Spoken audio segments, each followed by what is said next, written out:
ठीक है, आज के विषय पे हम लोग आते हैं फिर। आज का जो मूल विषय था लव, आज प्रेम पे चर्चा होगी। What is love in true sense. तो इस चर्चा को हम आगे बढ़ाएं, इससे पहले मैं एक घटना, हमारे सत्संग जगत में हालांकि ये घटना काफी पॉपुलर है, काफी सभी लोगों को पता है, ये घटना बहुत सारे लोगों को पता है, लेकिन इस घटना के साथ कुछ और एक और भी बात आज हो सकता है कि कुछ को ना पता हो, वो भी हम जानेंगे।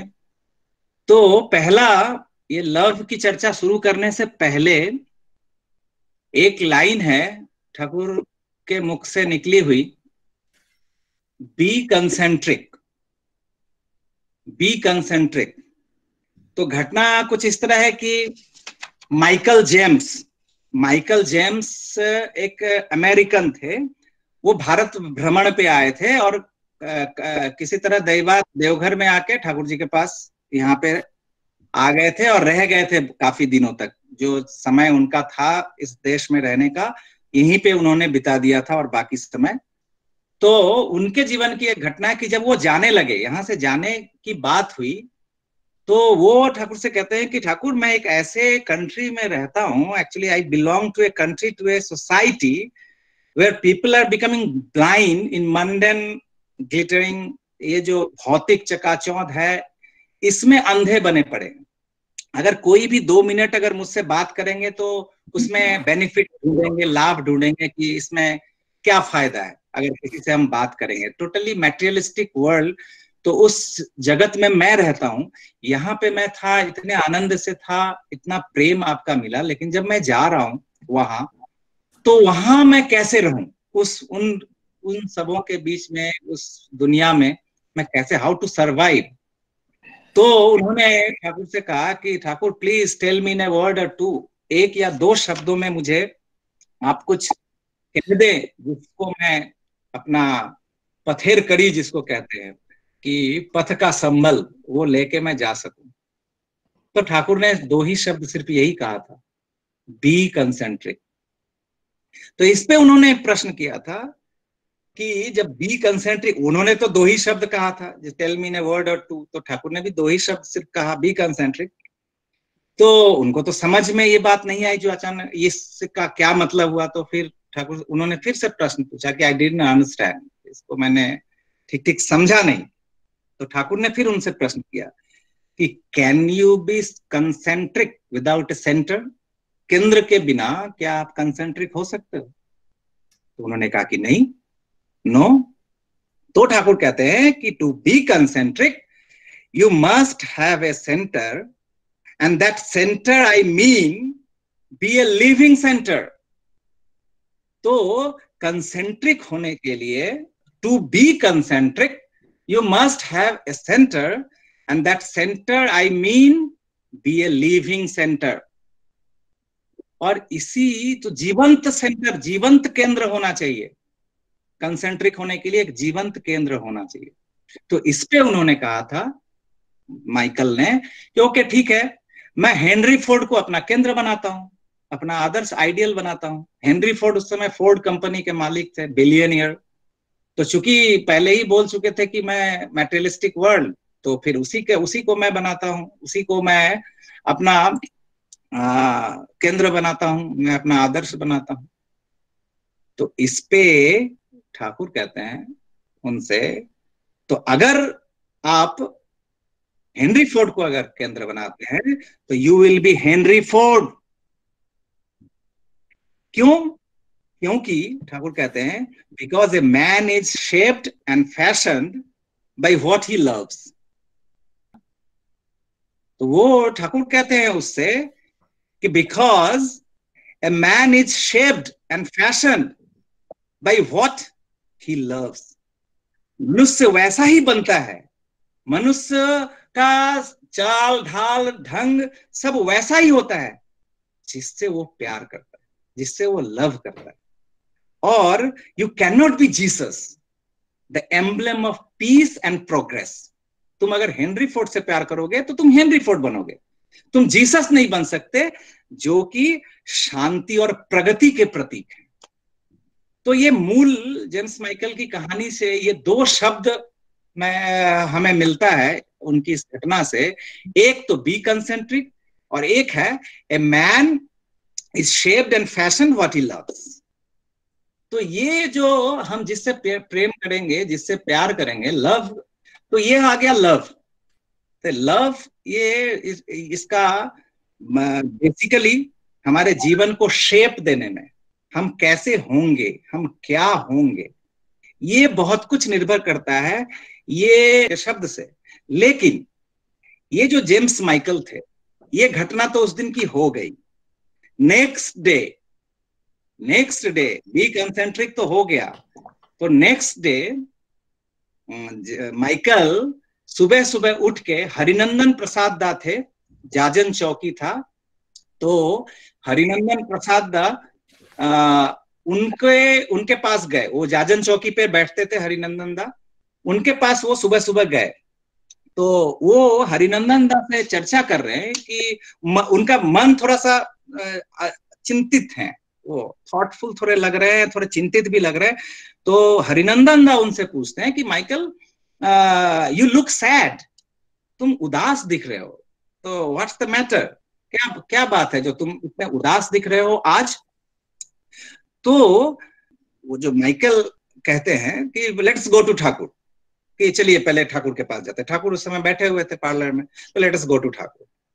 तो जब वो दोनों आ रहे थे तो रास्ते में माइकल ने उनसे कहा, हरिनंदन दा से, कि मैंने लास्ट नाइट मैंने एक अद्भुत, एक अजीबोगरीब सपना देखा। क्या सपना? तो नहीं, सपना देखा कि एक रेड कलर का एक लालिमा जैसा, जैसे सूर्योदय जिस समय या सूर्यास्त होता है, तो एक रेड आभा पूरा मुझे दिख रहा है। और उस रेड लाइट के अंदर से बोल्ड लेटर में लव लिखा हुआ था, LOVE, लव। तो बस इतना ही भर मैंने ये सपना देखा और फिर मेरी नींद खुल गई। तो ये जो सिर्फ लव देखा, कुछ समझ नहीं पा रहा हूं कि आखिर इसका मतलब क्या हुआ, इस स्वप्न का मतलब क्या है। ये बोलते बोलते तब तक वो ठाकुर जी के घर के सामने आ गए थे। फिर वो लोग चुप हो गए, फिर अंदर गए, ठाकुर बैठे हुए थे और वहां पर सब कोई और भी कुछ लोग बैठे हुए थे। तो हरिनंदन दा जैसे ही बैठे, तो हरिनंदन दा को ठाकुर कहते हैं कि ए लिख बे ना की, लिखोगे क्या? तो हरिनंदन दा तुरंत नोटबुक साथ में रखते थे, तो उन्होंने तुरंत नोटबुक रख लिया। ठाकुर ने वाणी दी, आपके स्क्रीन पे सामने है, be concentric with every urge for love. Love is life. Love is faith. Love is lore. Love is lead to active progress. Love is God and his incarnation. और माइकल जो थे, उनकी आंखें एकदम आश्चर्यचकित, जो स्वप्न उनको समझ में नहीं आ रही थी, जो मैं क्या समझूं, ये जो 4 लेटर का ये जो शब्द मेरे सामने आके खड़ा हुआ, ये जो कंफ्यूजन की स्थिति थी, जैसे ही वो लव इनकारनेट के सामने आए, स्पष्ट हो गया। ठाकुर ने ये वाणी दे दिया। और वो be concentric, how to be concentric, ये भी ठाकुर ने यहाँ पे स्पष्ट कर दिया है इस वाणी में। तो इस घटना के साथ, ये घटना दूसरे ही दिन की बात है। इसके आगे मैं एक बात बोल लूं यहाँ पे कि उसके बाद ही माइकल की दीक्षा होती है, संभवतः ननी गोपाल चक्रवर्ती के माध्यम से, शायद, जहां तक मेरा ख्याल है। तो जब दीक्षा के बाद वो ठाकुर के पास आते हैं तो प्रणामी देंगे, ठाकुर प्रणामी वो देंगे। तो उनके हाथ में एक घड़ी थी, शायद गोल्ड प्लेटेड ऐसा कुछ रहा होगा। तो उन्होंने वो घड़ी ही निकाल के और ठाकुर को ऐसे करके प्रणामी वो उन्होंने दिया। तो ठाकुर ने उस घड़ी को हाथ में लिया।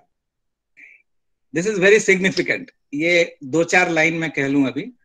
तो ठाकुर ने वो घड़ी हाथ में लेके उनसे कहा माइकल से कि हुज दिस वॉच इज, ये घड़ी किसकी है।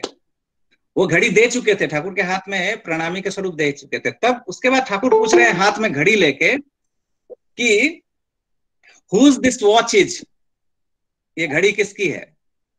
तुरंत माइकल का जवाब होता है योर्स, आपकी है।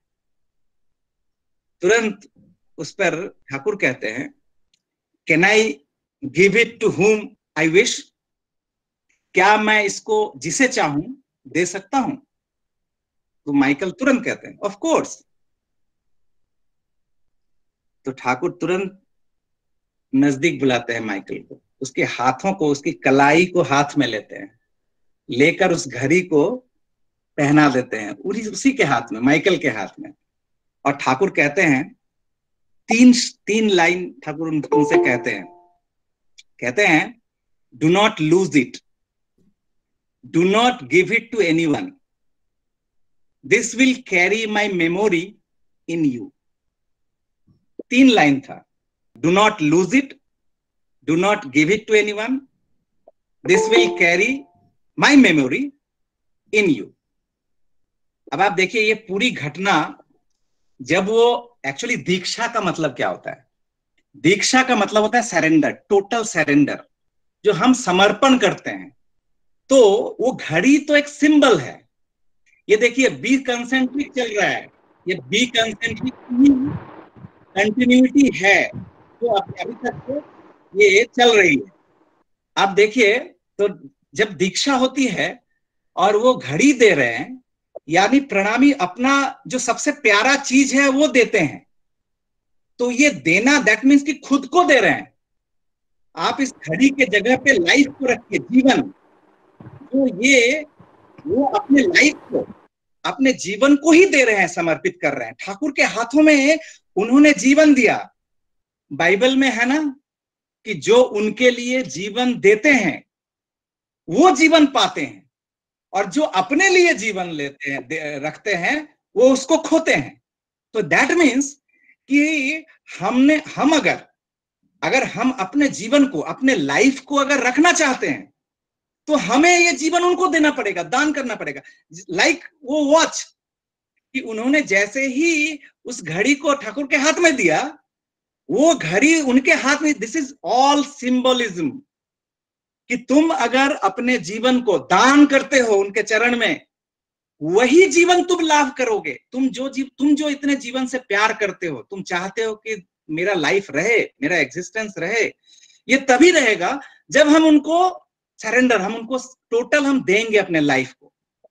और ठाकुर की उसके बाद की बात कि जब हम देते हैं लाइफ, और वो लाइफ तब हमारे पास आता है, वो मेरा होता है तब। और चूंकि सेंटिमेंट जुड़ा होता है, उस घड़ी में जो सेंटिमेंट है, उस सेंटिमेंट को कैसे कायम रखे। ये जो जीवन मुझे मिला, प्राप्त हुआ इष्ट के माध्यम से, फिर से, इसी को कहते हैं द्विजाधिकरण, ट्वाइस बॉर्न, जो द्वितीय बार जन्म। यही है, इसका मतलब ही यही है कि हमने अपने लाइफ को सरेंडर किया और वे द्विज, फिर से हमने जन्म लिया, ग्रहण किया अपने लाइफ को। अब ये जीवन उनका। तो 3 पाथेय ठाकुर दे रहे हैं माइकल को। कहते हैं पहला, do not lose it, that means ये जो जीवन जिनसे मिला है, ये जो डिसिप्लिन है, अनुशासन है, उस अनुशासन का कभी भी त्याग नहीं करना, उस अनुशासन को हमेशा मानकर चलना। इसका मतलब जो डू नॉट लूज इट का मतलब है यही, इस जीवन को खोना मत, उस घड़ी को खोना मत, मतलब ये जीवन, इस जीवन को खोना मत। Second, do not give it to anyone, that means कि वैशिष्ट्य, ये जो तुम्हारा कैरेक्टरिस्टिक्स है, दूसरे का इमिटेट नहीं। मतलब कि do not give it to anyone, मतलब दूसरे पर मुझे ये नहीं होना है, टोटली अपने वैशिष्ट्य को कायम रखना है, अपने वैशिष्ट्य पर चलना है, अपने कैरेक्टरिस्टिक्स को कायम रखना है। और तीसरा कहते हैं this will carry my memory in you, अगर ये 2 चीज अगर कायम रखते हो तो तुम्हारे में जो ठाकुरत्व, मैं हमेशा तुम में रहूंगा, और तुम्हारा संग करके तुमसे बात सुनकर लोगों को ठाकुर का स्पर्श मिलेगा, दैट इज कॉल्ड ठाकुरत्व।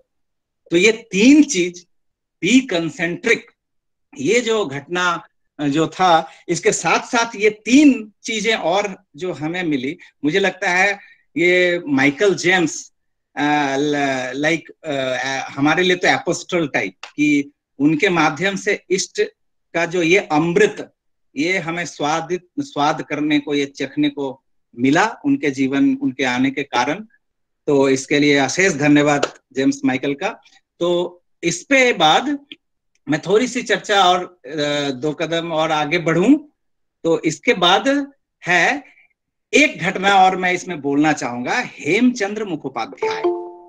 तो हेमचंद्र मुखोपाध्याय, इनके जीवन की घटना है कि ये काफी नास्तिक टाइप ऑफ पर्सन पहले थे, फिर धीरे धीरे कविता ये सब लिखने लगे, बहुत कुछ लिखते थे, पोएट थे, और काफी शराब पीते थे।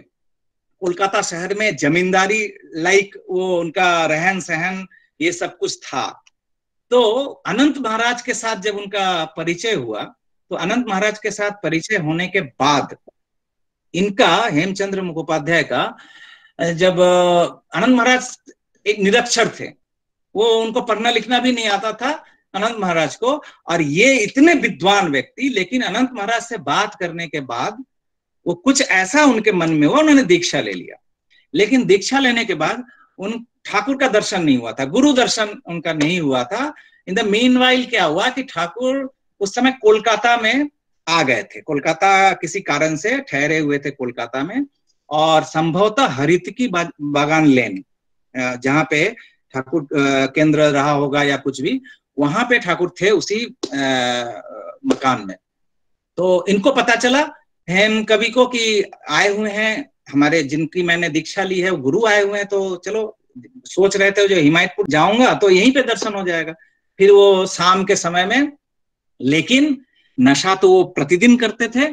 आज चूंकि ठाकुर से मिलने जा रहे हैं तो आज कुछ ज्यादा ही चढ़ा लिया, मैंने इतना चढ़ा लिया, ज्यादा इतना पी लिया कि पूरे शरीर से बास आ रही थी उसकी। बोले कि चलो देखते हैं, ठाकुर की परीक्षा ही हो जाएगी इससे कि मेरे इस रूप में ठाकुर जी कैसे मुझे एक्सेप्ट करते हैं। पहुंच गए। जब वो अंदर जाते हैं, अंदर जाने के साथ साथ ही ठाकुर देखते ही, तो जैसे ठाकुर सबको उस तरह से अभ्यर्थना करते हैं, ठाकुर अरे दादा आइए आइए करके उनको इस तरह से पकड़ लिया, पूरा आलिंगन कर लिया कस के। और वो तो चूंकि नशे में इतना थे कि उस वजन को ठाकुर जी संभाल नहीं सके, तो उनको लेते हुए सीधा नीचे बैठ गए। और जब नीचे बैठ गए तो उस वक्त नीचे बैठ जाने के बाद ठाकुर के इसी जांग पे उनका सर रख के वो ऐसे सोए हुए हैं, ठाकुर भी बैठे हुए हैं, और बातचीत वो तो चलने लगी, बहुत सारी बातें।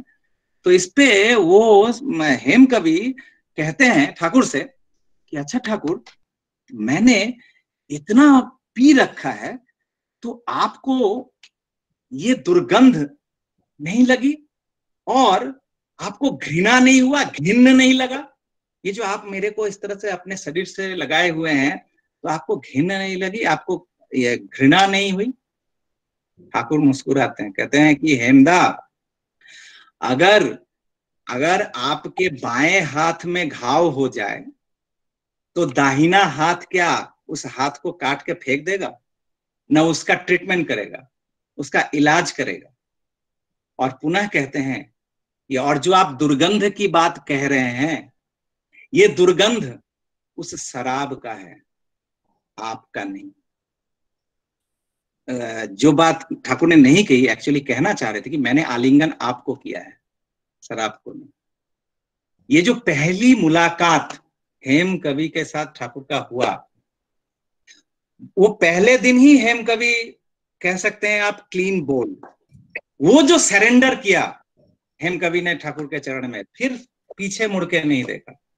और यही हेम कवि फिर हिमायतपुर गए, हिमायतपुर चले गए, वहां पर ही ठाकुर के उसी परिवेश में, यहाँ इतने लैविश, इतने लग्जरियस लाइफ लीड करने वाले एक व्यक्ति जाके वहां उस अभाव कष्ट में जाकर वहां ठाकुर के साथ रहने लगे उसी हिमायतपुर में। लेकिन उनकी एक लत नहीं छूटी थी, शराब। वो पीना उन्होंने वहां भी नहीं छोड़ा था। और ये लेके काफी आश्रम की भी बदनामी हो रही थी कि ठाकुर अब लगता है शराबी उराबी को भी बसाने लगे हैं, ये वो करके। जो भी हो, कुछ दिनों के बाद एक्चुअली उनका ये जो शराब का लत था ये भी छूट गया। लेकिन छूट कैसे गया, ये भी एक अद्भुत कहानी है। ठाकुर ने एक बार भी उनसे नहीं कहा, एक जीवन में कभी भी ये नहीं कहा कि हेमदा ये शराब मत पीजिए या ये कीजिए। हाँ, एक चीज, वो पावना शहर में जाकर पीते थे, ये ठाकुर ने कहा कि आपको अगर जरूरत है आप मुझे बोलेंगे, मैं मंगा दूंगा, आप वहां जाकर मत पीजिए, आपको पीना है आप यहीं पर रख के पीजिएगा, मैं आपको मंगा दूंगा अगर ऐसी बात है तो यही ऐसा होते होते मन में ऐसी ग्लानि हुई कि देखो कि मेरे लिए, हाँ, उनको बदनामी सहनी पड़ रही है और मेरे लिए वो इतना सहन कर रहे हैं। ये जो ग्लानि किसी एक दिन हुआ तो उनका पूरा वो छूट गया, उन्होंने फिर छुआ नहीं। बहुत सारे लोग कहते हैं कि ठाकुर ने हेम कवि का नशा छुड़ा दिया। ये बात ऐसी नहीं है, नशा नहीं छुड़ाया, क्योंकि ये नशा ही तो ये अमृत है, ये नशा ही तो वो लव है। जिस लव को हम कहते हैं वो नशा ही है, और वो नशा ही उसका ऑब्जेक्ट बदल गया। ये जो लव था, वो जो अटैचमेंट था, वो जो इंक्लिनेशन था, वो नशा का जो ऑब्जेक्ट था वो शायद मादक द्रव्य था। ठाकुर ने उनके साथ अपने बिहेवियर को, अपने व्यवहार को, अपने प्रेम को इतना ज्यादा दिया कि वो धीरे धीरे वो जो नशा का जो वस्तु था वो इंटरचेंज हो गया। नशा रहा, क्योंकि वो नशा नहीं रहने से ईश्वर भी नहीं मिलेंगे, नशा चाहिए। तो ये जो इंटेंसिटी, ये जो तीव्रता, वही तीव्रता इष्ट की ओर मुड़ गया। और कैसे मुड़ गया, तो एरिस्टोटल, जिस जानते होंगे, ग्रीक एक फिलोसोफर, तो एरिस्टोटल की एक बात है यहां पर मुझे बहुत ही प्रासंगिक लगती है। और ठाकुर का अगर पूरा जीवन हम देखें तो पूरा जीवन इसी से भरा हुआ। ये है, it is the mark of an educated mind to entertain a thought without accepting it. Thakur के पास जो भी जा रहा है उसको लग रहा है कि मेरा सबसे पूरी दुनिया में सुनने वाला यही है। हम जैसे भी हैं, हम जो भी हैं, पूरी दुनिया हमें रिजेक्ट कर सकती है, लेकिन एक ही स्थान है जहां पे मेरा एक्सेप्टेंस है, मैं जैसा भी। तो ये जो पॉइंट है, इट इज वेरी रिमार्केबल कि it is the mark of an educated mind. शिक्षित मस्तिष्क का यही लक्षण है कि टू एंटरटेन ए थॉट, जो सामने वाला आ रहा है उसको लग रहा है कि यही तो हमें एंटरटेन कर रहे हैं, मेरी सभी समस्त बातें यही एंटरटेन्ड होगा। लेकिन इसका मतलब ये नहीं है कि उन्होंने उनकी सभी प्रवृत्तियों को एक्सेप्ट कर लिया है, नहीं। तो ये जो था हेम कवि के जीवन में, ये बहुत ही स्पष्ट रूप से लगता है। और ऐसे कितने जीवन हैं, हेम कवि तो एक एग्जाम्पल है, एक उदाहरण हमारे सामने है, लेकिन ऐसे लाखों लाख हजारों ऐसे लाइफ हैं जो ठाकुर के जीवन में। और अभी भी वो चीज, अभी भी उन ठाकुर को जिन्होंने अपने लाइफ में मूर्त किया है, आचार्य देव हो, बाबाई दादा हो, या और भी जो भक्तगण जिनके उनके जीवन में भी आकर लोगों को ऐसा महसूस होता है। That's why Thakur is living ideal, क्योंकि वो लिविंग हमारे में, आप में, सब में हो सकते हैं। That's why he is living ideal, कि उनको हम अपने जीवन में जीवंत रख सकते हैं। वो पत्थर नहीं है, वो एक पेड़ पौधा नहीं है जिनका चलन नहीं है, जिनका कर्म नहीं है। That's why is living ideal for us. तो मेरा कहना था, तो हेम कवि का लाइफ अगर जीवन हम देखते हैं तो इसमें उनका, और इसके बाद एक घटना मैं और बता दूं हेम कवि के इस बारे में। जब उन्होंने पंचानन सरकार का नाम आप लोगों ने सुना होगा, वो जब वहां गए थे ठाकुर के आश्रम में, तो वो हेम कवि को देख के आश्चर्य हो गए थे, क्योंकि पंचानंदा भी वो जुक्तिवादी और रैशनलिस्ट, वो भी ये सब पहले मानते नहीं थे। तो उनके जीवन की एक घटना है। ये पंचानंदा जब पहुंचते हैं हिमायतपुर में और देखते हैं कि हेम कवि भी यहीं पर, ये भी पढ़े हो, तो उनसे उन्होंने पूछा था कि अरे आप भी ठाकुर के आश्रय में आ गए। इस बात को सुनकर हेम कवि तुरंत गरज उठते हैं और बांग्ला में बहुत सुंदर वो लाइन है, कहते हैं कि आश्रय आबर की, आश्रय प्रोश्रय बोलून प्रोश्रय। हाँ, आश्रय की क्या बात आप करते हैं, ठाकुर का आश्रय। प्रश्रय बोलिए प्रश्रय, मैं ठाकुर के प्रश्रय में हूं। तो इस पर पंचानंदा बोलते हैं उनसे कि क्या आप बात कर रहे हैं, प्रश्रय तो बहुत ही गंदा चीज है, प्रश्रय ये तो बहुत ही बुरा चीज है। ये ठाकुर का आपको प्रश्रय मिला है। इस पे हेम कवि कहते हैं उनसे कि सुनिए सुनिए, मनुष्य आश्रय नहीं चाहता है, मनुष्य आश्रय नहीं चाहता है। किसी भी युग में कस्मिन काल में किसी ने आश्रय नहीं चाहा। मनुष्य चाहता है प्रश्रय, जो पाकर उसकी अंतरात्मा तृप्त हो जाए। जबकि इस दुनिया में यही एक वस्तु है जो किसी को कोई नहीं देना चाहता, बल्कि देना जानता ही नहीं है, दे सकता भी नहीं है। यद्यपि स्वयं सभी लोग उसी आकाश के चांद को पाना चाहते हैं, सभी कोई चाहते हैं कि मुझे सब कोई प्रश्रय दे, लेकिन मैं किसी को नहीं दूंगा, ये देना कोई नहीं चाहता है। इसी पारस मणि की खोज में सभी मर रहे हैं, दिन रात उठते जागते। ये बड़ी ही अजीब बात है। मनुष्य बड़ा बनना चाहता है, बड़ा कहलाना चाहता है, जबकि आसपास के किसी की दुर्बलता की कोई भी गंध मिले तो उसका गला दबाने को चला जाएगा, सहन नहीं करेगा। स्वयं हृदय प्रसारित कर दुर्बल के अत्याचार को वहन नहीं करेगा। कोई जाने या न जाने, यह कवि हेमचंद्र जानता है कि आश्रय का कंगाल जीव नहीं है, और रहेगा भी भला कैसे। आश्रय का अकाल ही भला कब हुआ है। जैसे भी हो जो भी हो, कोई ना कोई आश्रय लेकर ही वह चलता है। कुछ नहीं तो किसी अमीर की गुलामी, अगर उसमें भी अहंग आरे आता है, अपनी ही किसी वृत्ति प्रवृत्तियों का आश्रय, वो तो अढ़ेल है। तो हेम कवि, इनका दृढ़ विश्वास था कि ठाकुर ने मुझे प्रश्रय दिया है, मेरी जितनी सारी प्रवृत्तियां दुर्बलता सबको उन्होंने ग्रहण किया है, और यही प्रश्रय आज पूरे हेम कवि के पूरे जीवन चरित्र को उनको बदल दिया। और इसलिए, और बदलता कैसे है, तो ठाकुर की यही वाणी, full of love for the great creates vigor in action and rise in life। महान श्रेष्ठ, श्रेष्ठतम, प्रिय परम, उनके प्रति, इष्ट के प्रति ये जो पुल ऑफ लव है, ये आकर्षण, ये प्रेम का जो आकर्षण अगर उनके प्रति होता है, क्रिएट्स विगर इन एक्शन, पराक्रम, कर्म में पराक्रम आता है, पौरुष आता है, और देन राइज इन लाइफ, जीवन ऑटोमेटिकली ये अपलिफ्टेड होता है, एलिवेटेड होता है। तो इस इन हेमचंद्र की ये कहानी पे ये चीज, दो वाणी और मैं पहले शेयर कर लूं आप लोगों से। ठाकुर की ये वाणी है, इसका मैं पहले बंगला पढ़ दूं। তুমি দুটি প্রিয় বা দুটি প্রভুকে এক যোগে সেবা করতে পারো না, একটিকে প্রধান করে রাখতেই হবে। যাকে তোমার অন্তরের যা কিছু দিয়ে সেবায় উচ্ছল করে তুলতে চাও, তুমি অমন্ত্র একের পাশেই দাঁড়াও, আর তাকেই তোমার জ্যোষ্ঠী করে নিয়ে চলো।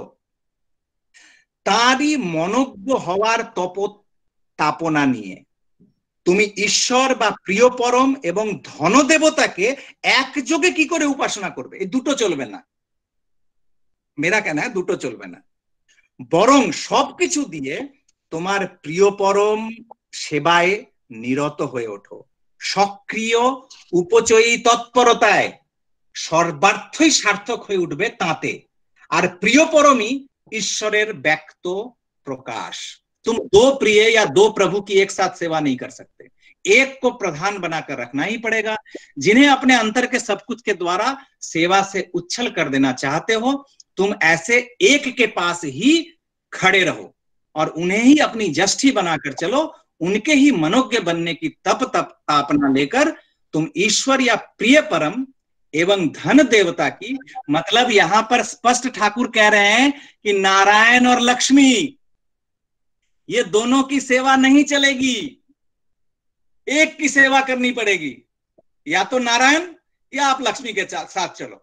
और अगर आप लक्ष्मी के साथ चलते हो, नारायण तो वो नहीं रह सकते, तो वो हट जाएंगे। लेकिन अगर नारायण रहते हैं तो समस्त रहेगा। तो तुम ईश्वर या प्रिय परम एवं धन देवता की एक साथ कैसे उपासना करोगे, बल्कि सब कुछ लेकर अपने प्रिय परम सेवा में निरत हो जाओ।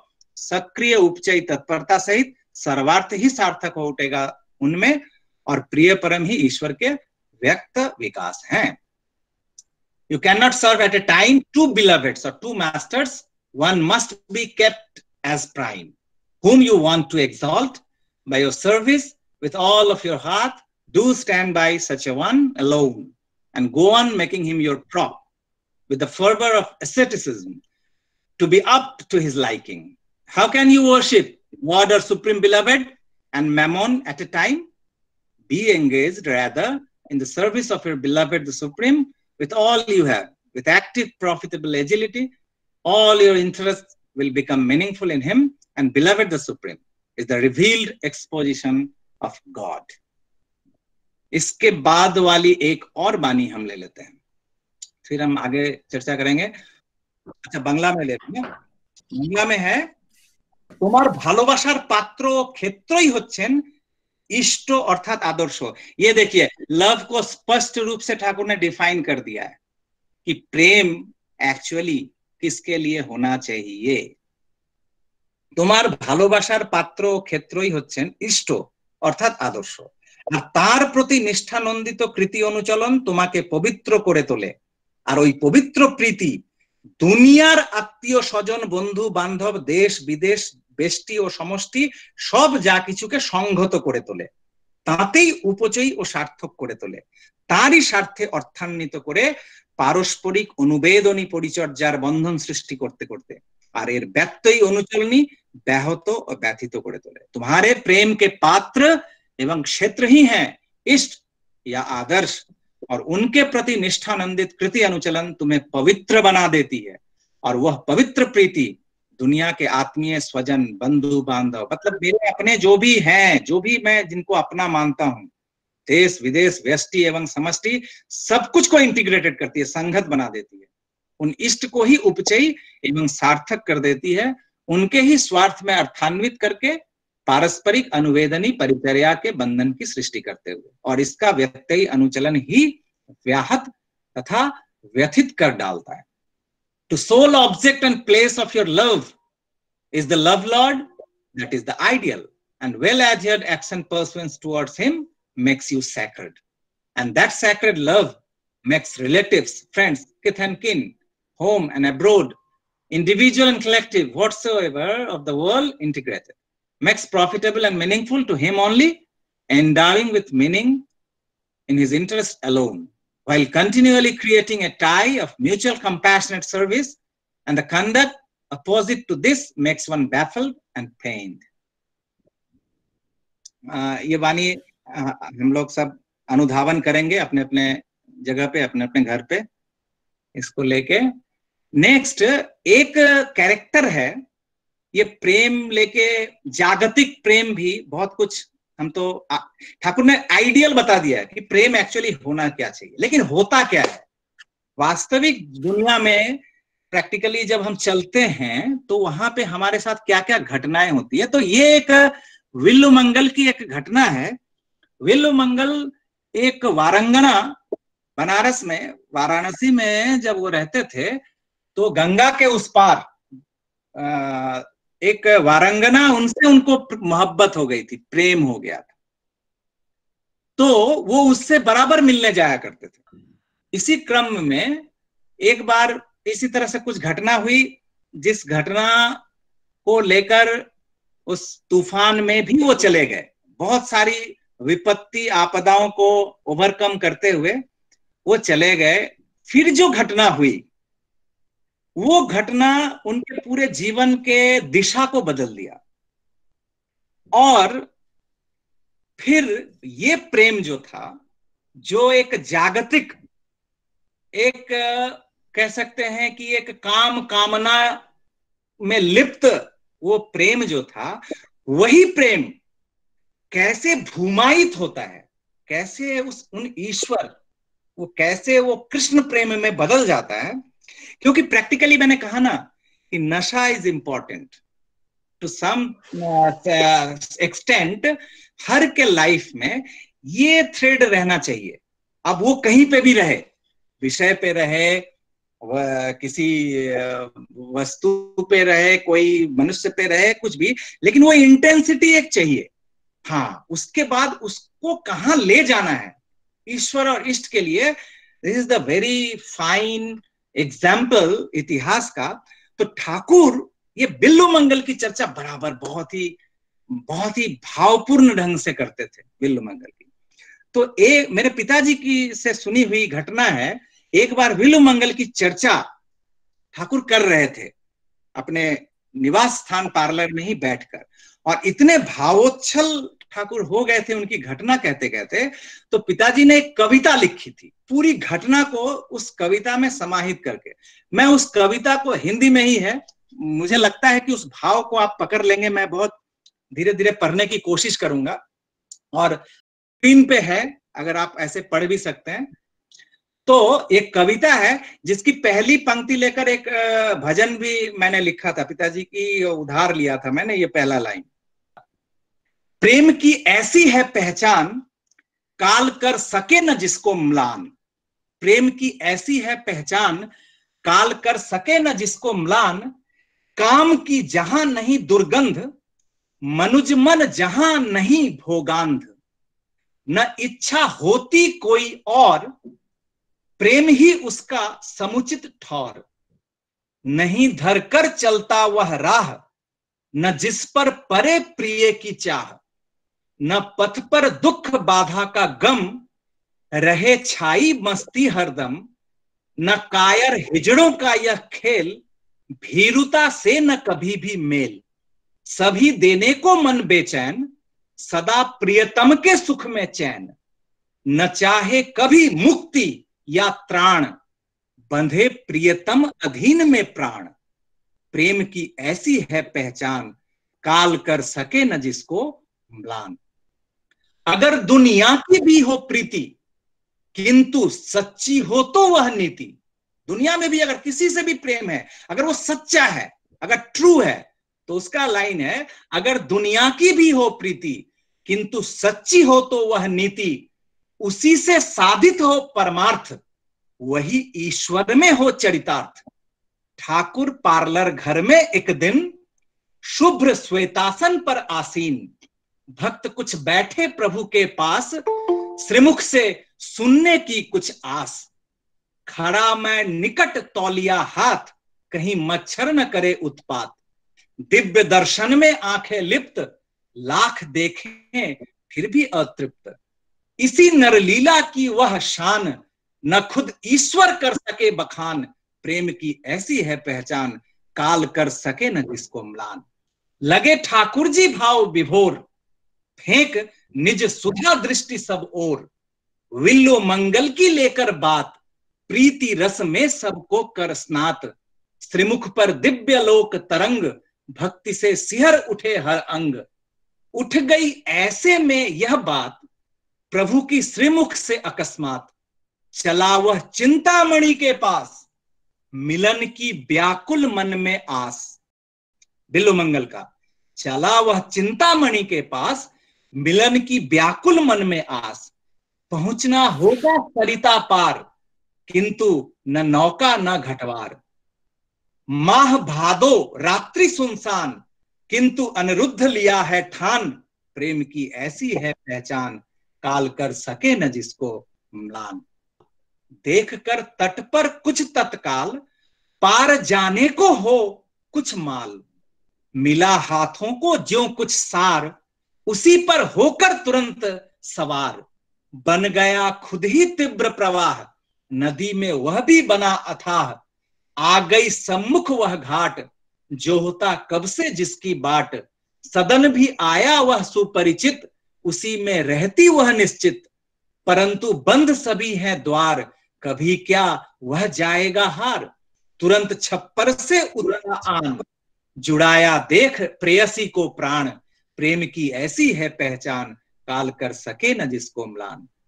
चकित पूछा उसने उस क्षण, कहो प्यारे मेरे तड़पन। जब चिंतामणि से मिले वो बिल्लुमंगल, वो सांप को ही रस्सी पकड़ के चढ़ गए थे ऊपर, तो ऊपर जाके फिर जब चिंतामणि से मिले तो वो चिंतामणि अब पूछ रही है।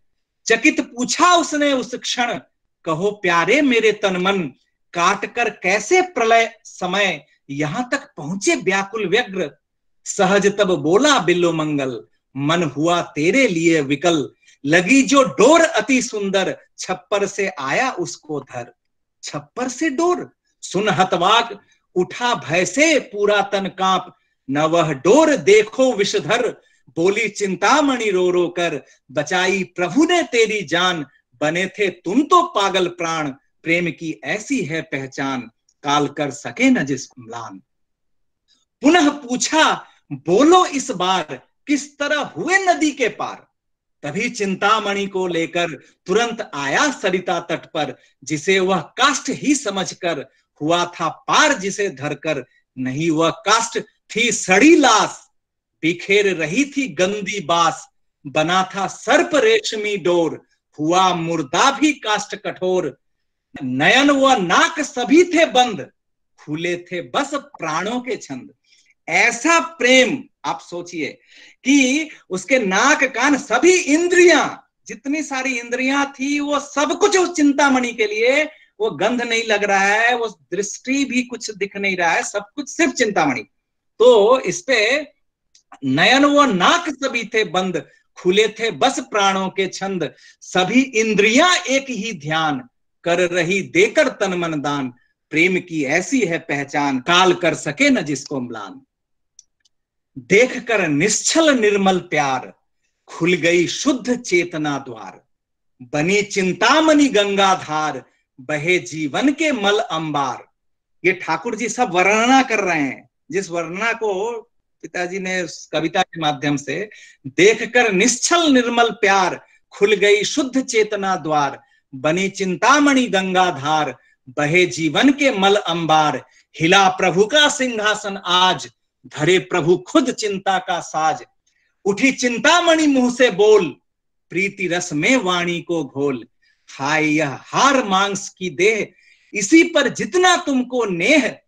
उसे ही प्यारे दो मोड़, पकड़ लो परम प्रीति की डोर। खरे होंगे सम्मुख भगवान, धन्य तुम एवं सकल जहान। प्रेम की ऐसी है पहचान, काल कर सके न जिसको म्लान। सबल प्रीति का ही यह जोर, दिया बिल्लुमंगल को झकझोर।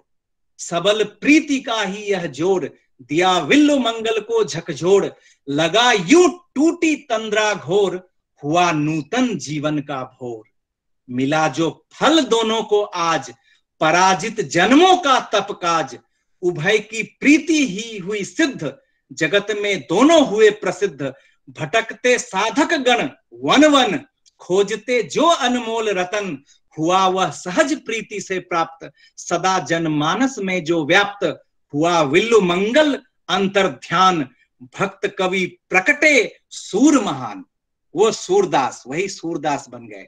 प्रेम की ऐसी है पहचान, काल कर सके न जिसको म्लान। इसके बाद बहुत सारे वर्ष के बाद सूरदास वृंदावन में, चिंतामणि उम्र हो गई है, वो पहुंचती है और ढूंढती है अपने पुराने प्रियतम को। चली चिंतामणि वृंदावन, पुरातन प्रेमी के दर्शन। वही होंगे यह मन में सोच, त्याग कर सब बंधन संकोच। देखते अंतर उठा पुकार, सुर कर उठे विकल चित्कार।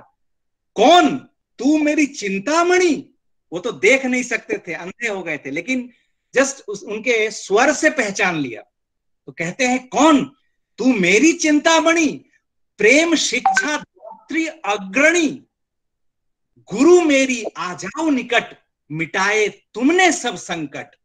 मिला जो मुझको तुमसे धन, लग रहा सारा जग निर्धन। यशोदा मां के जो मन प्राण, वही मेरे भी प्राण समान। प्रेम की ऐसी है पहचान, काल कर सके न जिसको म्लान। ये कविता यहीं पे समाप्त हुई। तो मतलब ठाकुर ने इतना, मतलब मैं तो पता नहीं पिताजी कितने उसको व्यक्त कर पाए, लेकिन ठाकुर का जो उस दिन वर्णन था विल्लु मंगल को लेकर, लग रहा था जैसे वो पूरा परिवेश जैसा, पिताजी के मुख से सुना था मैं कि वो पूरा परिवेश जैसे एकदम उसी भाव में विभोर। तो हम जागतिक जो भी प्रेम है, जो भी प्रीति है, वो अगर स्ट्रांग अगर रहता है और वही प्रीति ईश्वर की ओर, इष्ट की ओर, तो ये इससे ज्वलंत एग्जाम्पल हमारे लाइफ में है। तो इसमें खलील जिब्रान, बहुत सारे लोग जानते होंगे, खलील जिब्रान एक लेबनान के बहुत बड़े पोएट थे, ये 1800 समय की बात है। तो ये खलील जिब्रान की एक कविता मैंने पढ़ी थी लिखी हुई, द प्रॉफिट बोल के एक पुस्तक थी उनमें, उसमें एक कविता था प्रेम को लेकर। तो व्हाट इज लव, और मुझे लगता है कि उन्होंने उस छोटी सी कविता में जो उन्होंने लिख डाला, मुझे लगता है पूरी सृष्टि, मतलब ठाकुर के प्रति, इष्ट के प्रति जो प्रेम कैसा व्यक्त होता है उसका समुचित। तो चूंकि इंग्लिश में है, पहले मैं इंग्लिश पढ़ लूं, फिर इसका बंगला भी पढ़ूंगा, हिंदी भी पढ़ूंगा, इस एटलीस्ट इसका। तो प्रेम के बारे में खलील जिब्रान कहते हैं, ये कविता है कि as he spoke about love, तो उनसे पूछा गया, अल मित्रा ऐसा कहा जाता है कि भारतीय साहित्य को पढ़ के ही ये उन्होंने ऐसा लिखा होगा, अल मित्रा, अल मतलब द होता है, THE इंग्लिश का दी, और मित्रा मीन्स हम लोग मित्र, फ्रेंड, तो द फ्रेंड, वो अलमित्रा का यहाँ वर्णन है। वो उनसे पूछते हैं, he raised his head and looked upon the people and there fell a stillness upon them, and with a great voice he said, when love beckons to you, follow him. यहाँ love incarnate की बात हो रही है। When love beckons to you, follow him, though his ways are hard and steep, and when his wings enfold you, yield to him, though the sword hidden among his pinions may wound you, and when he speaks to you, believe in him, though his voice may shatter your dreams, as the north wind lays waste the garden. For even as love crowns you, so shall he crucify you. Even as he is for your growth, so is he for your pruning. Even as he ascends to your height and caresses your tenderest branches that quiver in the sun, so shall he descend to your roots and shake them in their clinging to the earth. Like sheaves of corn, he gathers you unto himself. He threshes you to make you naked. He sifts you to free you from the husks. He grinds you to whiteness. He kneads you until you are pliant. And then he assigns you to his sacred fire, that you may become the sacred bread for God's sacred feast. All these things shall love do unto you, that you may know the secrets of your heart, and in that knowledge become a fragment of life's heart. But if in your fear you would seek only love's peace and love's pleasure, then it is better for you that you cover your nakedness and pass out of love's threshing floor into the seasonless world, where you shall laugh, but not all of your laughter, and weep, but not all of your tears.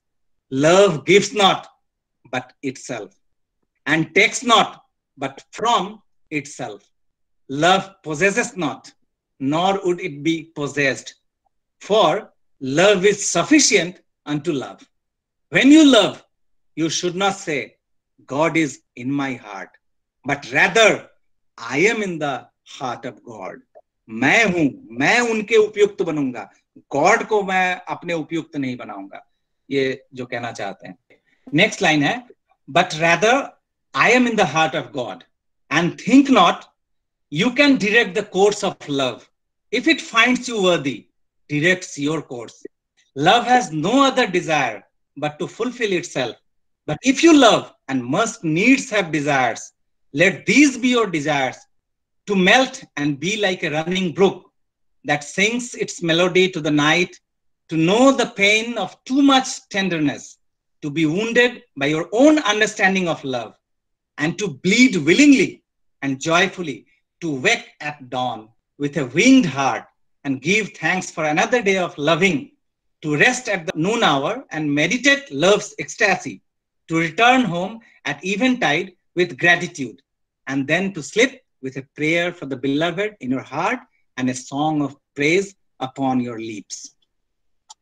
अच्छा, इसका बंगला, क्योंकि मुझे कुछ लोगों ने कहा था कि बंगला में भी कुछ चर्चा होनी चाहिए, बहुत सारे बांग्ला समझने वाले भी हैं, तो इस कविता का मैं बंगला भी पढ़ता हूं।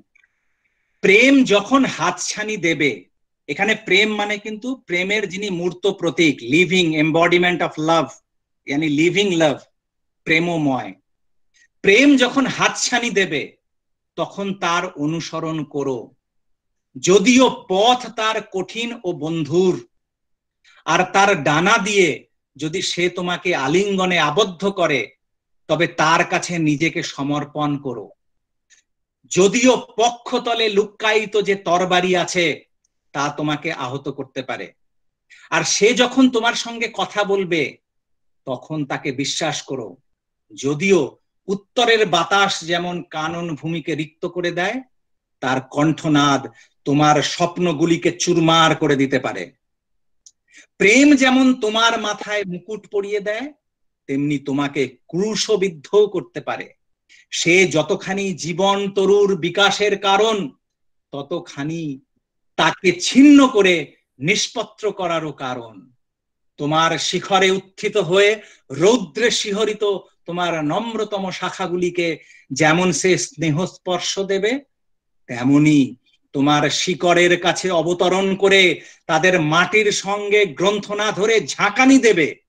আঁটি বাঁধা ফসলের মতো তোমাকে সে নিজের কাছে জড়ো করে এনে বাঁধবে, তোমাকে শস্যের মতো মাড়াই করে সে নিরাবরণ করে দেবে। চালনি দিয়ে সে তোমাকে ছেঁকে তুলবে, তোমার খোসাগুলোর থেকে তোমাকে মুক্ত করতে জাঁতায় চূর্ণ করে সে তোমাকে শুভ্র করবে। যতক্ষণ না তুমি সুনম্য হও ততক্ষণ সে তোমাকে পেষণ করবে, তারপর সে তোমাকে তার পবিত্র আগুনের মধ্যে নিযোগ করবে, যাতে তুমি ঈশ্বরের পর্ব ভোজনের পবিত্র রুটি হয়ে উঠতে পারো।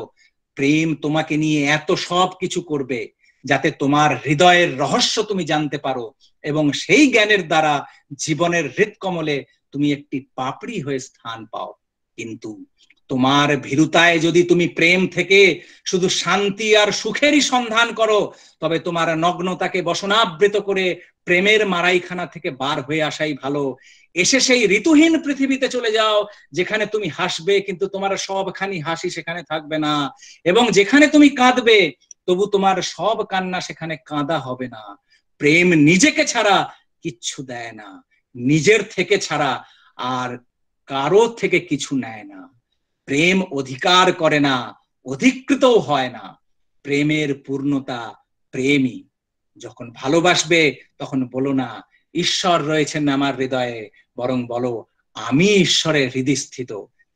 ভেবো না তুমি প্রেমের গতিপথ নিয়ন্ত্রণ করতে পারো, কারণ প্রেম যদি তোমাকে উপযুক্ত মনে করে তাহলে সেই তোমাকে পথ নির্দেশ দেবে।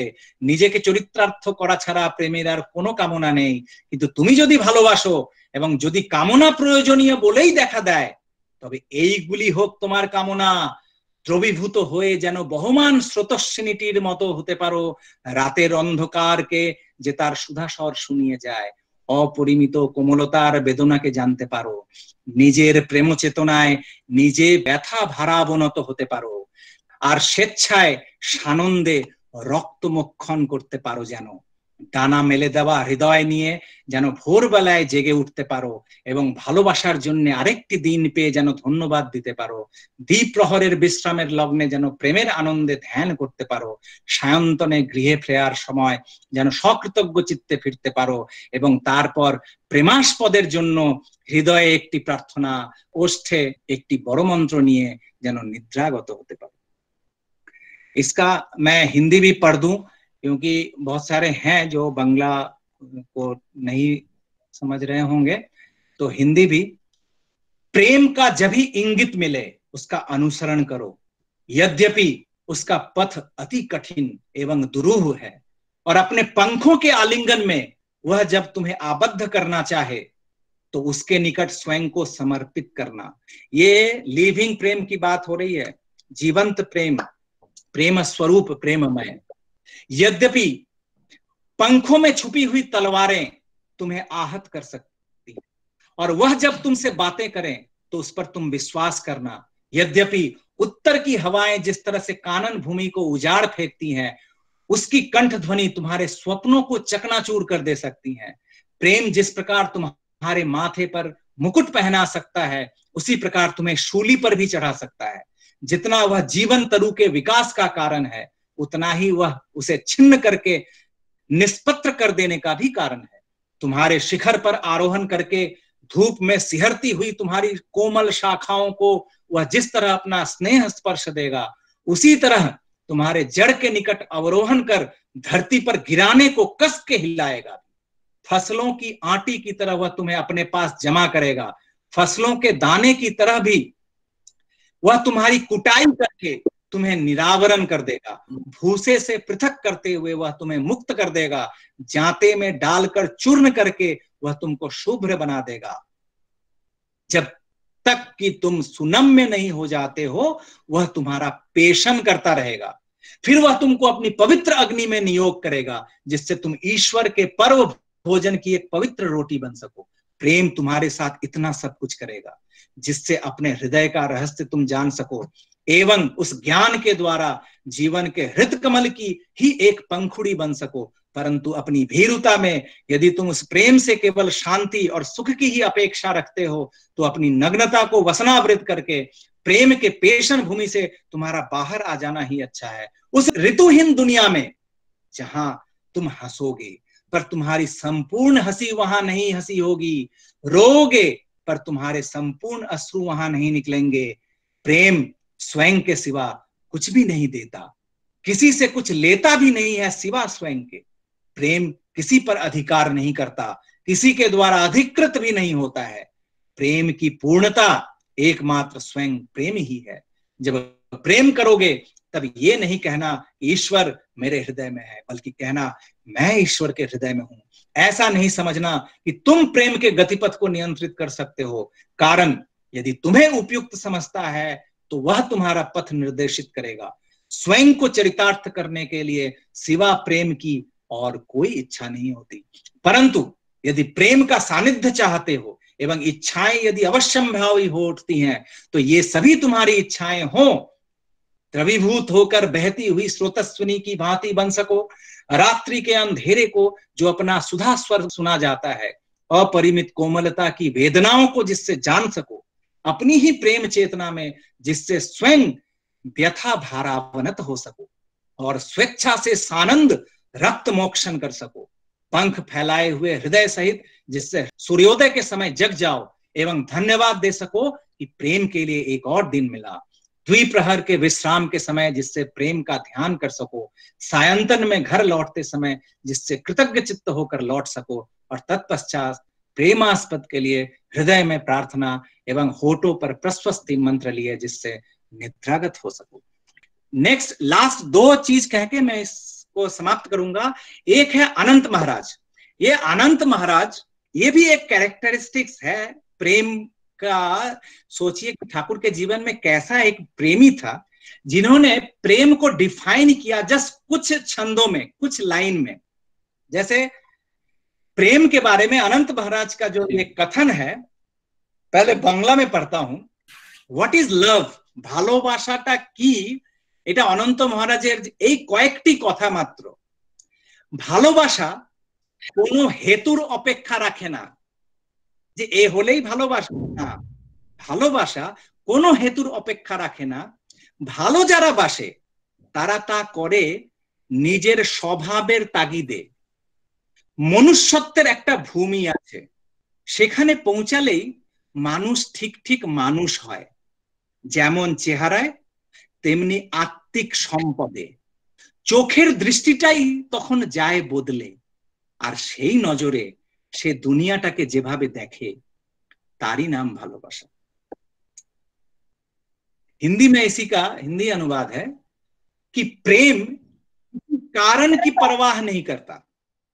जो प्रेम करते हैं वे ऐसा करते हैं अपने स्वभाव के कारण ही। मनुष्यत्व की एक भूमि होती है, वहां पहुंचकर ही मनुष्य सही मायने में मनुष्य बनता है। जिस प्रकार चेहरे से, उसी प्रकार आत्मिक संपत्ति से भी। उसकी आंखों की दृष्टि ही तब बदल जाती है, और उस नजर से वह जिस भाव से दुनिया को देखता है, उसका ही नाम प्रेम है। इसका इंग्लिश अनुवाद भी मैं पढ़ दूं। Those who love simply do this owing to their own nature. There is a ground of humanity. Reaching there, one becomes human in a true sense. As in shape, so in inner wealth. The vision of his eyes then transforms, and with such a feeling, as he sees the world through that vision, is called love. मतलब जो प्रेमास्पद के प्रति जो ये प्रेम है, उस प्रेम में ऐसे रंगीन हो जाते हैं, फिर पूरी दुनिया उनको उसी वही प्रेम में नजर आती है। जो यत्र यत्र नेत्र परे तत्र तत्र श्री कृष्ण स्फुरे, ये मतलब ही है कि उसी प्रेम दृष्टि से, उसी प्रेम की नजर से पूरी दुनिया नजर आती है। हर कुछ में वो नजर आते हैं, तो वही प्रेम की दृष्टि से पूरी दुनिया बदल जाती है। वही love site, this is called love site.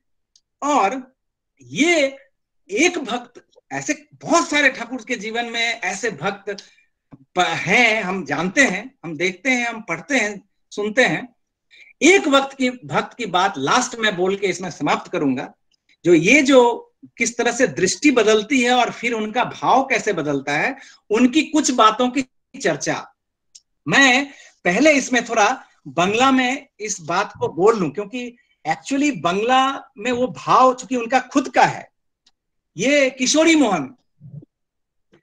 Mohan वो जब पंचानंदा की घटना है, पंचानंदा ने जब उनसे पूछा था कि आप जो यहाँ हैं ठाकुर क्या भगवान हैं और ये सब बातें, तो किशोरी मोहन बोलছেন ওনাকে যখন জিজ্ঞাসা করে যে ঠাকুর কি ভগবান বা এইসব অনেক কিছু কথা, কিশোরী মোহন বলছেন সব থেকে বড় কথা কি জানেন পঞ্চানন্দা, ওকে মানে ঠাকুরকে, ওকে আমরা আমাদের সবকিছু দিয়ে ভালোবেসে ফেলেছি, আর ওই ভালোবাসা নিয়েই চলেছি।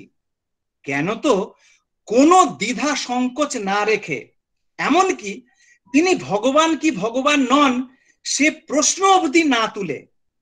এখন কেউ যদি অকাট্য যুক্তি দিয়ে প্রমাণও করে দেয় যে ঠাকুর অনুকূল চন্দ্র ভগবান নন, আর এও যদি শোনা যায় যে কোনো এক বিশেষ ব্যক্তি কোথাও প্রকট হয়েছেন এমনই ভগবত বৈভবে যে তাকে ভগবান বলে বিশ্বাস না করার কোনো অবকাশই নেই, তাহলেও আমরা যারা ঠাকুর মাতালের দল তাদের কিচ্ছু এসে যাবে না। আমাদের ঠাকুর ছেড়ে আমরা এক পাও নড়ব না, বা আমাদের ঠাকুর একছত্র ভগবানের আসন পেলেন না বলে আফসোসও করতে যাব না। যদি বলতে কিছু হয় তবে এই কথাটাই সব কথার উপরের কথা, যে ঠাকুরের অফুরন্ত ভালোবাসায় প্রাণের সব ক্ষুধাই গেছে মিটে, আনন্দের এক অন্তহীন সাগরে আমরা হাবুডুবু খাচ্ছি, সাধারণ জ্ঞান চৈতন্য না হারিয়েই। এই চিরজাগ্রত মহাচৈতন্যের উপরে দাঁড়িয়ে থেকে সব চাওয়াই যদি যায় মিটে, सब प्रश्नई यदि जाए डूबे, तबे यार बाकी की रइलो पंचानंदा। ये किशोरी मोहनदा कह रहे हैं। उस समय ठाकुर के सानिध्य में कैसा वो पेरीफेरी था, वो कैसा एम्बियंस था। हिंदी में उसका अनुवाद मैं पढ़ दूं, पता नहीं वो बंगला वाला वो भाव आ पाएगा कि नहीं इस प्रचेष्टा में। पंचानंदा जब पूछते हैं किशोरी मोहनदास से कि आप इतने दिन से यहाँ पड़े हुए हैं कि सही में ठाकुर जी के भगवान हैं, आप ऐसा विश्वास करते हैं, तो इस पे पंचानंदा भाव विभोर होकर कहते हैं कि सबसे बड़ी बात क्या है जानते हैं, अपना जो कुछ भी है सब कुछ लेकर हम उनसे प्यार कर बैठे हैं। वही ठाकुर से अपना सब कुछ भी लेकर हम उनसे प्यार कर बैठे हैं, और वह प्यार लेकर ही चल रहे हैं।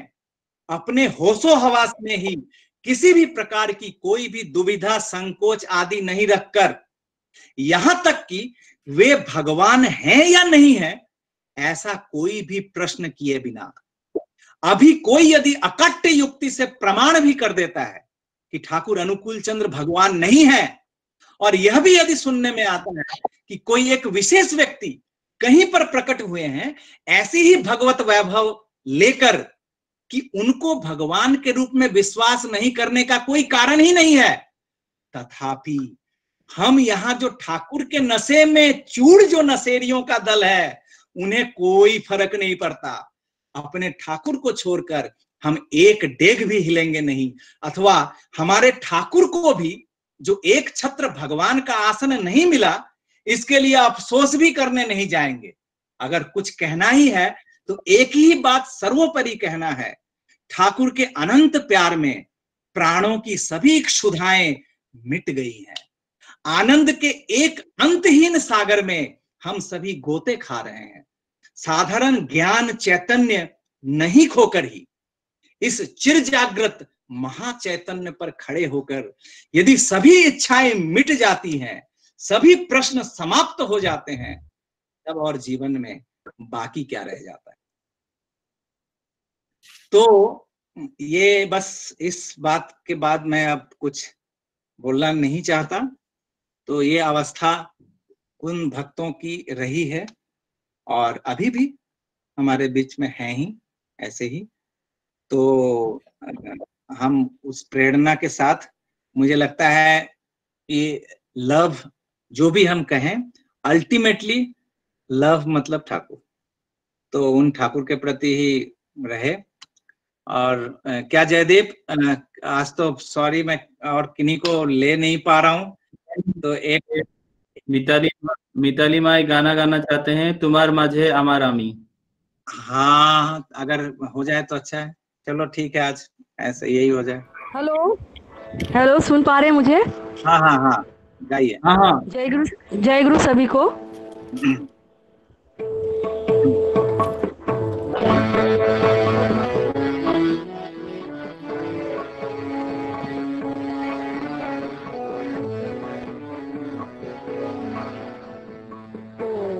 माझे आमारा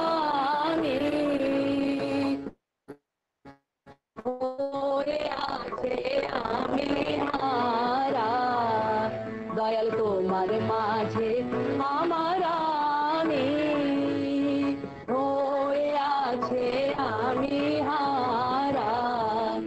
ওরে ওরে আমার সবার সাথী, ওরে ওরে আমার সবার সাথী, তুমি সব সারাতে দাও সারা, তুমি সব সারাতে দাও সারা। হয়ে আছে আমি হারা, দয়াল তোমার মাঝে আমার আমি, হয়ে আছে আমি হারা।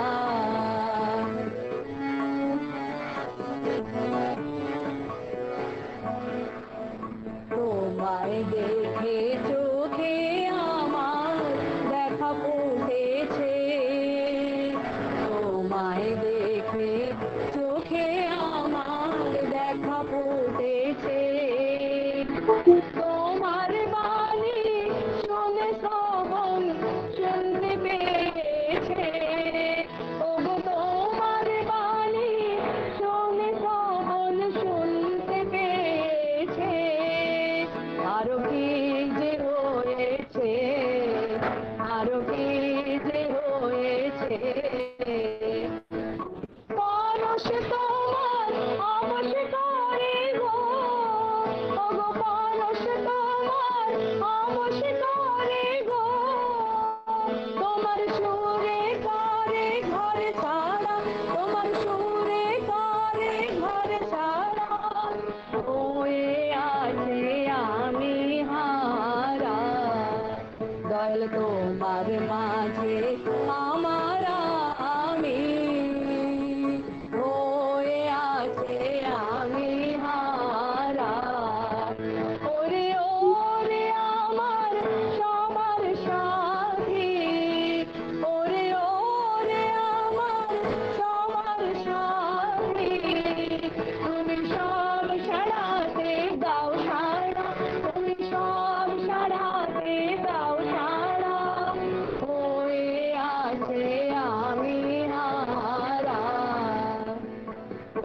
তোমার মাঝে আমার আমি হয়ে আছে আমি হারা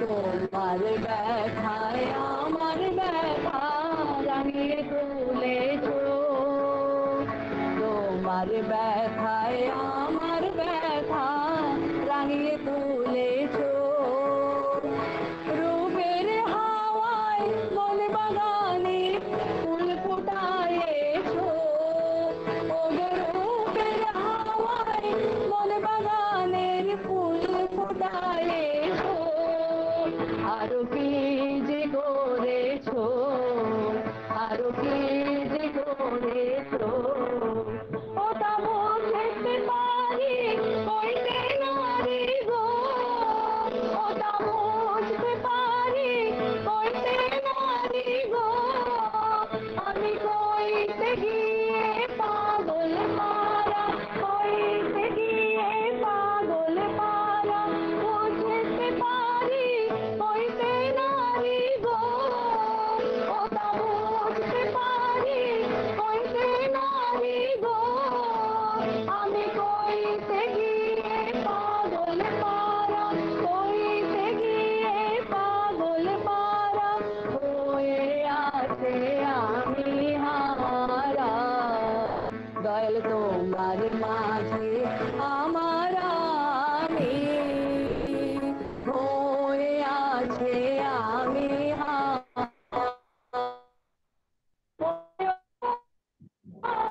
আমার স্বামী তুমি সব সারাতে দাও সারা তুমি সব সারাতে দাও সারা হয়ে আছে আমি হারা দয়াল তোমার মাঝে আমার আমি হয়ে আছে আমি হারা হয়ে আছে আমি হারা হয়ে আছে আমি হারা